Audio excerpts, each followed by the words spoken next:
کامران کی بارہ دری لاہور میں موسم گرما کے لیے بنائے جانے والی ایک بارہ دری ہے۔ اسے مغل بادشاہ ظہیر الدین محمد بابر کے بڑے بیٹے کامران مرزا نے بنوایا۔ بابر کے بعد مغلیہ سلطنت کا وارث کامران مرزا کا بھائی نصیر الدین محمد ہمایوں بنا۔ ہمایوں نے فراخ دلی سے یہ علاقہ اپنے بھائی کامران مرزا کو دے دیا، مگر یہ بھائی ہمیشہ اس کا دشمن ہی بنا رہا۔ بارہ دری کی تاریخ کے حوالے سے جو معلومات ہم تک پہنچی، ان کے مطابق بابر کی وفات کے بعد لاہور پر کامران مرزا کا قبضہ ہو گیا۔ 1530 میں اس نے شہر میں اپنا باغ تعمیر کروایا۔ اسی باغ میں اس نے 1540 میں یہ بارہ دری تعمیر کروائی، جو لاہور میں تعمیر کی جانے والی پہلی مغلیہ عمارت ہے۔ موجودہ وقت میں بارہ دری دریائے راوی میں ایک جزیرے پر واقع ہے، لیکن اس کی تعمیر کے وقت دریائے راوی باغ سے کئی سو میٹر دور تھا۔ اس بارہ دری کا ذکر ایک انگریز آفیسر تھامس تھارنٹن کے خطوط میں ملتا ہے۔ یہ خطوط 1860 میں لکھے گئے تھے۔ سکھ دور میں حکومت میں 1849 تک اس بارہ دری کو دریائے راوی کو پار کرنے والے مسافروں سے واجبات کی وصولی کے لیے مخصوص کیا گیا تھا۔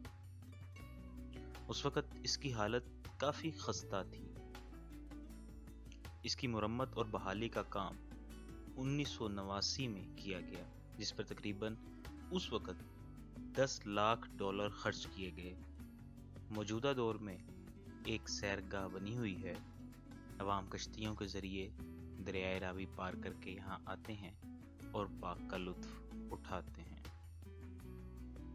اب یہاں پر بھی اگر آپ چکر لگاتے ہیں تو آپ دیکھیں گے کہ لاہور میں موجود دیگر، بلکہ پورے پاکستان میں موجود دیگر تاریخی مقامات کی طرح یہاں پر بھی ہمارے لوگوں کی کم علمی اور ان کے ظلم کا باقاعدہ ثبوت ملتا ہے کہ ہم کس حد تک اپنے مونومنٹس کو، اپنے تاریخی ورثے کو پریزرو کرنے میں کامیاب ہوئے ہیں۔ پتھروں کو تو اپنی جگہ سے ہٹایا نہیں جا سکتا، عمارات کو تو تباہ نہیں کیا جا سکتا، لیکن ایسی جگہوں کی خوبصورتی، ان کے قدرتی حسن یا مصنوعی حسن، ان جگہوں پر جس صفائی کا خاص خیال رکھا جانا چاہیے، اس قسم کے فرائض سے پہلو تہی ہماری عام روایت ہے، ہمارے لوگوں کی عادت ہے۔ آپ یہاں پر بھی دیکھیں گے کہ وہ جیسے کوئی باقاعدہ نشان چھوڑنا ان لوگوں کے لیے فرض ہو چکا ہے۔ جہاں پر بھی یہ جائیں گے، جس جگہ پر بھی گھومیں گے، وہاں پر یہ جب تک اپنا نام اور کوئی بےہودہ یا کوئی بھی اچھی، چاہے کوئی اچھی بری کوئی بھی بات نہیں لکھیں گے، تو شاید یہ لوگ یہ سمجھتے ہیں کہ ہم نے اس جگہ کو تسخیر نہیں کیا، اس جگہ کو سر نہیں کیا، اس جگہ کو ہم اس جگہ پر پہنچے ہی نہیں۔ تو یہاں پر بھی ہر اس کی دیوار پر آپ کو اسی طرح کے کئی اندوہناک اور بھیانک قسم کے نشانات نظر آئیں گے، جو کہ ہمارے تاریخی ورثے کے ساتھ ہماری قربت کا بہت اچھا مظاہرہ کر رہے ہیں، کہ جس کو جب کوئی دوسرا باہر سے آنے والا شخص دیکھے گا تو وہ یہی اندازہ لگائے گا کہ یہ کس قدر پڑھے لکھے لوگ ہیں جنہوں نے ان جگہوں کے ساتھ یہ سلوک کیا ہے۔